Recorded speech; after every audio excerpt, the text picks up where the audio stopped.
ఈ రోజుల్లో మనం రోజూ కొత్త కొత్త సైబర్ స్కామ్ల గురించి వింటూనే ఉన్నాం కదా. అవి చాలా తెలివిగా మనల్ని సులభంగా నమ్మించేలా ఉంటున్నాయి.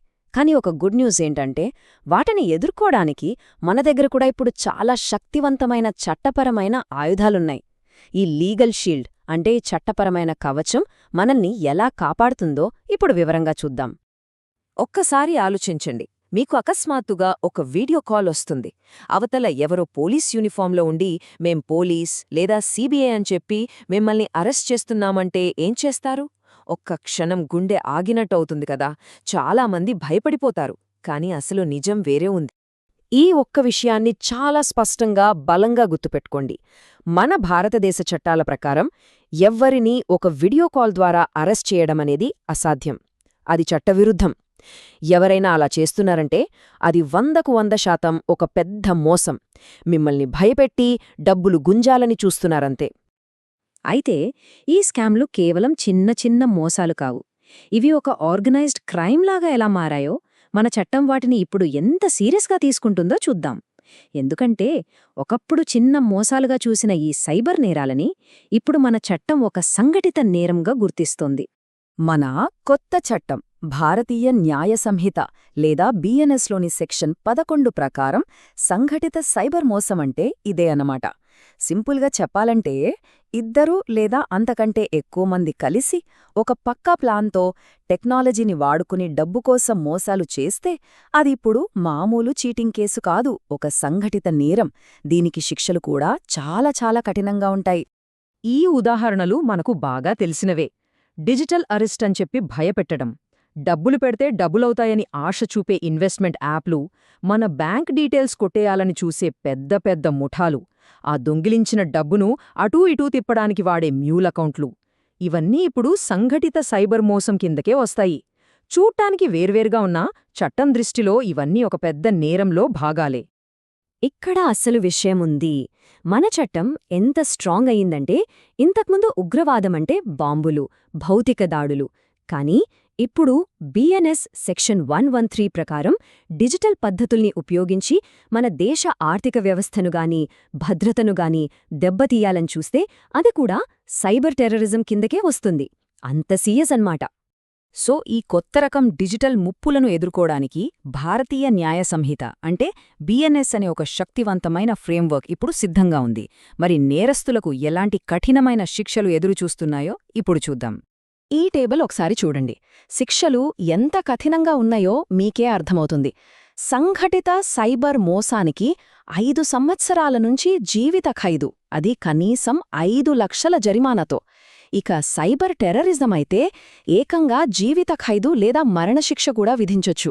అంటే ఈ మోసాలు చేయడమనేది వాళ్ల జీవితాలను నాశనం చేసుకున్నట్టే. సరే, ఇప్పటిదాకా సమస్య, దాని తీవ్రత గురించి మాట్లాడుకున్నాం. ఇప్పుడు సొల్యూషన్ ఏంటో చూద్దాం. ఒకవేళ ఎవరైనా అనుకోకుండా ఇలాంటి ఆర్థిక మోసానికి గురైతే వాళ్లు వెంటనే చేయాల్సిన అత్యంత కీలకమైన పనేంటి? అదే ఈ గోల్డెన్ అవర్. ఈ number 1930 national cyber crime helpline number. వీలైతే ఇప్పుడే మీ ఫోన్లో సేవ్ చేసుకోండి.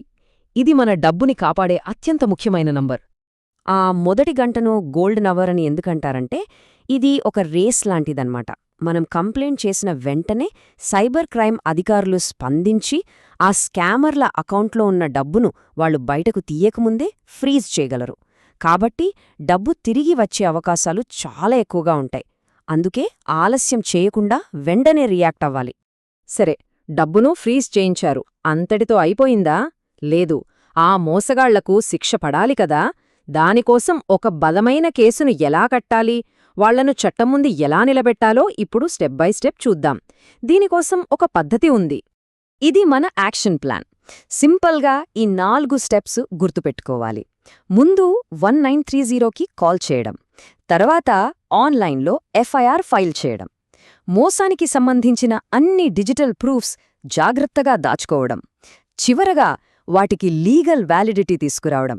ఈ 4 స్టెప్స్ మన పోరాటానికి పునాదిలాంటివి. ఇప్పుడు భారతీయ నాగరిక్ సురక్షా సంహిత అంటే బిఎన్ఎస్ఎస్లోని సెక్షన్ 173 ప్రకారం మనం పోలీస్ స్టేషన్ చుట్టూ తిరగాల్సిన పని లేకుండానే ఆన్లైన్లో ఎఫ్ఐఆర్ పెట్టొచ్చు. దీన్నే ఈఎఫ్ఐఆర్ అంటారు. ఇందులో ఉన్న జీరో ఎఫ్ఐఆర్ రూల్ వల్ల మనం ఏ పోలీస్ స్టేషన్లో అయినా కంప్లైంట్ ఇవ్వచ్చు. ఇది మా పరిధి కాదు అని చెప్పడానికి అస్సలు వీల్లేదు. ఇది చాలా చాలా ముఖ్యమైన విషయం. ఆవేశంలోనో బాధలోనో స్కామర్లతో చేసిన చాటింగ్ స్క్రీన్షాట్లు, డబ్బు పంపిన ట్రాన్సాక్షన్ ఐడీలు, వాళ్ళ ఫోన్ నంబర్లు, కాల్ రికార్డులు పొరపాటున కూడా డిలీట్ చెయ్యొద్దు. కోర్ట్లో మన కేసును నిలబెట్టేదే ఈ ఆధారాలే. మరి మనం సేకరించిన ఈ స్క్రీన్షాట్లు, రికార్డులు నిజమైనవే అని కోర్టు ఎలా నమ్ముతుంది? అక్కడే ఈ భారతీయ సాక్ష్య అధినియం అంటే బీఎస్ఏలోని సెక్షన్ 63 సర్టిఫికేట్ ఉపయోగపడుతుంది. ఇది ఒక లీగల్ స్టాంప్ లాంటిదన్నమాట. ఈ డిజిటల్ ఎవిడెన్స్ పక్కాగా ఉంది, దీన్ని ఎవ్వరూ మార్చలేదు అని ధృవీకరిస్తుంది. కొన్నిసార్లు మనం కంప్లైంట్ ఇచ్చినా పోలీసులు సరిగ్గా స్పందించకపోవచ్చు. చాలా మందికి భయం ఉంటుంది. మరి అలాంటి పరిస్థితుల్లో ఏం చేయాలి? భయపడాల్సిన పనిలేదు. దీనికి కూడా మన చట్టంలో ఒక దారి ఉంది. ఒకవేళ పోలీసులు మన కేసుపై సరిగ్గా ఇన్వెస్టిగేషన్ చెయ్యట్లేదని అనిపిస్తే మనం నేరుగా బిఎన్ఎస్ఎస్ సెక్షన్ 175(3) కింద ఒక మ్యాజిస్ట్రేట్కి అప్లికేషన్ పెట్టుకోవచ్చు. అప్పుడు మ్యాజిస్ట్రేట్ గారే పోలీసులను వెంటనే విచారణ మొదలుపెట్టమని ఆర్డర్ వేస్తారు. సో మన చేతిలోనే ఒక పవర్ఫుల్ ఆప్షన్ ఉంది. అవును, మనం ఇప్పటిదాకా చర్చించుకున్నదంతా ఈ ఒక్క వాక్యంలో ఉంది. మన కేసును బలంగా నిలబెట్టేది, మనకు న్యాయం జరిగేలా చూసేది, మనం జాగ్రత్తగా సేకరించి సర్టిఫై చేయించుకున్న డిజిటల్ సాక్ష్యమే. అదే మన అసలైన రక్షణ కవచం. ఓకే, ముగించే ముందు ఈ 4 కీలకమైన విషయాలను ఒకసారి గుర్తుచేసుకుందాం. 1. డిజిటల్ అరెస్ట్ అనేది వట్టి బూటకం. 2.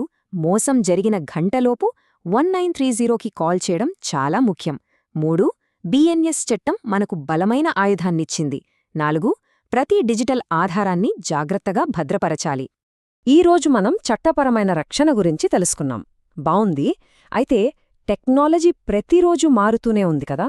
మరి మన డిజిటల్ జీవితాల్లో మనల్ని మనం కాపాడుకోవడానికి తదుపరి సరిహద్దు ఏమై ఉండొచ్చు? దీని గురించి ఆలోచిద్దాం.